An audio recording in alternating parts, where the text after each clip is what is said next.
Hey, Richard Bryce here, tennis hacker. In this video, I want to help you to improve your short attacking forehands. So recognizing that short ball, stepping in and attacking it down the line. We're going to be talking about the technique, but the chances are you might already have a reasonable understanding of the technique. So we're also going to be talking about some of the sticking points and things that can hold players back. And what I want to do is show you some of my own practice, because this is something that I've been working on fairly recently.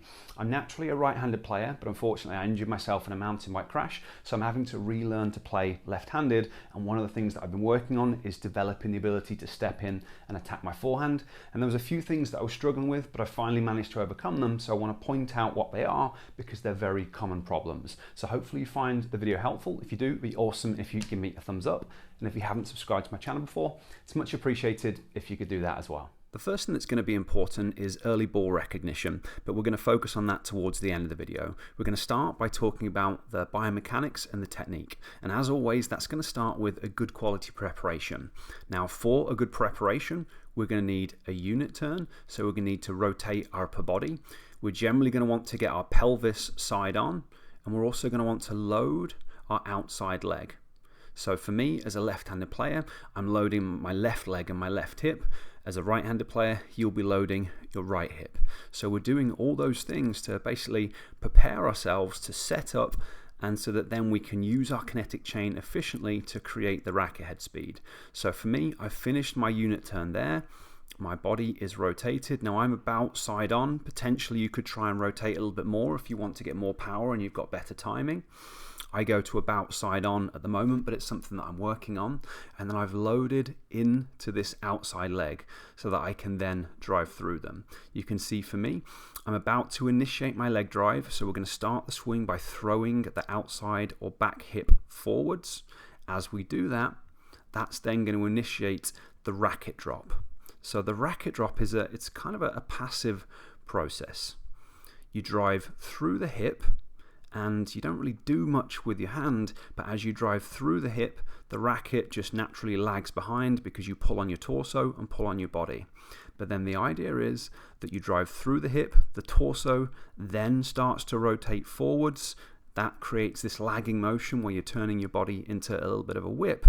And then hopefully you've done all of the hard work with your muscles, so that from this point forward, so you can see here, we've got the racket lag position. From this point forwards, the chest muscles are going to start to kick in, and they're going to be firing forwards. And then all of the work is done by the time that you make contact with the ball out in front of the body. And then the follow through is just going to be a product of momentum. And what you'll also see is that back leg coming through. That's going to be really important as well. So we're driving through that back or outside leg. We've got the contact, racket comes through, and then the hip pivots round afterwards. And then if we take a look at another one, slightly different position, we've got the unit turn. Now the way that the unit turn looks is kind of unique to each person. For some reason, I tend to hold the end of my racket as I do my unit turn. I haven't got a clue why. Maybe because my right shoulder isn't moving properly anymore, so I can't properly bring it across my body. But that sort of thing is going to be less important, as is the exact position of your racket. So this is the position that I take my racket into. When you watch top players, you'll see a lot of different variation. The key pieces are going to be the chest rotating and loading the outside leg. But then the tricky bit is all about this bit. It's timing, driving through your hip in relation to where the ball is. If you start that too late, which is what a lot of players do, that's the kind of the big sticking point for most people, you end up being late on the shots, which creates a lot of the difficulty. But driving through that hip at the right time relative to where the ball is, and then the sequencing of the kinetic chain. So hip, torso, arm coming through in that order. But it's easier said than done. This is the difficult bit that you have to play around with. And if you get all that right and you can get a nice early contact, that's how you're able to generate efficient racket head speed and how you're able to hit with power and control. One of the keys to hitting high quality short forehands is going to be your footwork. So to help you with that side of things, I've created a free footwork program. I'll place a link to the free program up there, and I'll place a link to the free program down in the description so that you can get hold of it and start working on it. Okay, so let's take a look from a slightly different angle, and one thing I want to point out here is the width of the split step. Having a nice wide stable base is really important for efficient movement. When you watch top players play, they all have wide split steps, so it's something I continue to try and work on, and if you stand with a narrow base, it's something I highly recommend that you work on as well, because setting up in the right position is one of the most important parts of the shot. But then you can see from there, we've got the unit turn with the upper body, where I'm rotating, I'm loading into this outside leg, and then from there, the key piece is going to be driving through the back at the hip at the right time, followed by the torso, doing those things to create the racket lag. Now, I want to point out a couple of things here. The first one is this. If you look at the position that I'm in here, look at this angle between my arm and my chest. If you watch top players play, it'll look slightly different. The chest will be like that, and the arm will be slightly further back. So they have a little bit more stretch in their chest. I'm not timing this as efficiently as I would like to, so this is what I'm continuing to work on. Because of the way I'm not timing it quite as well, I'm losing out on a little bit of power. So that's something that I'm going to continue to work on. And the other thing is I'm probably over-rotating a little bit. So if you look at the angle of my chest there, the baseline is there. I should probably be a little bit more square on here. So this suggests that the timing, the sequencing of my kinetic chain is a little bit off. So I want to continue to work on that as well to try and create additional racket head speed. But this is what it looks like from this angle. All the same things apply. So this one, I got a good upper body rotation, and then it's all about timing the hip, drive, sequencing the kinetic chain. Now that we've talked about the technique, I want to talk about something else that's going to be really important, and that's your spacing and setting up in the right position. The two hardest things in tennis, one, are the timing that we just talked about when you drive through that back hip and the sequencing of the kinetic chain. But then before that, we have to set up in the right position. Most people set up too close to the ball, and because they set up too close to the ball, they're not able to use the inside-out swing path. So here you can see how far I am away. So this is a short ball, and on a short ball we set up a little bit closer, but you can see how far I am away from that ball in order to get the inside-out swing path. So unless you have the correct spacing, so if I take that out of the way, unless you have the correct spacing, so at this distance here, as I'm driving through the hip, I've created the racket lag, I can now swing out to the ball, which is how you create the speed.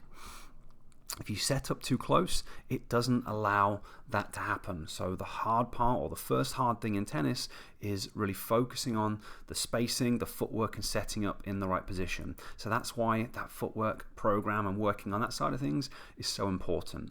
Now, if I just talk a little bit about the practice, what you'll see is I've got my ball machine set up to help me develop these skills. It's not just giving me one short ball. It's giving me random feeds widthways, so I don't know exactly where it's going to go. Sometimes I'm having to move out wide like I just did. Sometimes it's going more centrally, so I'm stepping in and hitting kind of more of an inside out forehand. But then it's also alternating randomly between short and deep. So here I've got a deep ball, and what this is helping me to do by practicing in this way, it's helping me to kind of improve my ball recognition and my footwork. So I have to recognize whether the ball's going short, recognize whether the ball's going deep, and then get the appropriate spacing for it. Because again, on these deep balls, it's even more important that you're further away. So on the short balls, you're a little bit closer. On the deep balls, you're a little bit further away. But this is the stuff not setting up in these optimal positions that tends to hold players back.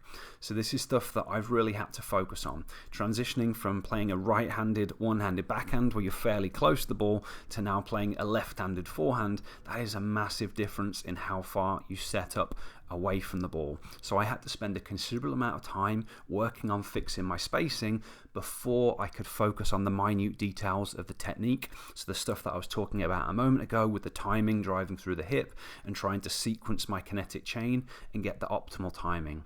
For your strokes, you have to kind of think about things in order. It's not about what I need to work on. It's not about what anyone else needs to work on. You've got to figure out where your stroke is going wrong, and you need to practice and fix that underlying problem until it's done, and then move on to the next thing. And that's the only way to really make, steady improvements over time. Where it goes wrong for so many players is they try and work on too many things all at once, or things that are too advanced at the start, and then they end up spinning their wheels. So it's really important that you kind of think through that in terms of developing your strokes. So now you understand the technique and you understand the importance of spacing so that you can use efficient biomechanics. The last thing I want to talk about is the ball recognition, because that's the first and potentially the most important part, because unless you recognize the ball early enough, you can't set up in the right position and you can't have good timing. So part of training your ball recognition is the stuff that you do out on court, and I've just showed you the setup of how I practice it. But in addition to that, something that I highly recommend for players is training and improving how your visual system functions. The reality is most players' visual systems don't work well enough to allow them to read the ball accurately enough to do all the things that they're trying to do on court. It's one of the big things that holds them back. The good news is that we can actually train and improve our visual systems, and it makes a massive difference when we combine that with good on-court practice. So to teach you more about that, I've created a full web class that's going to teach you how to train your vision and teach you some of the other brain-based training techniques that I've used to help get to this point with my left hand. So it's going to lay out the whole process for you. If you're interested in learning that, I'll place a link to the class up there, and I'll place a link to the class down in the description as well. Okay, hopefully this video has been helpful to you. If you have any questions about the stuff that I've covered, I would love you to leave a comment down below. If not, I will catch you next time.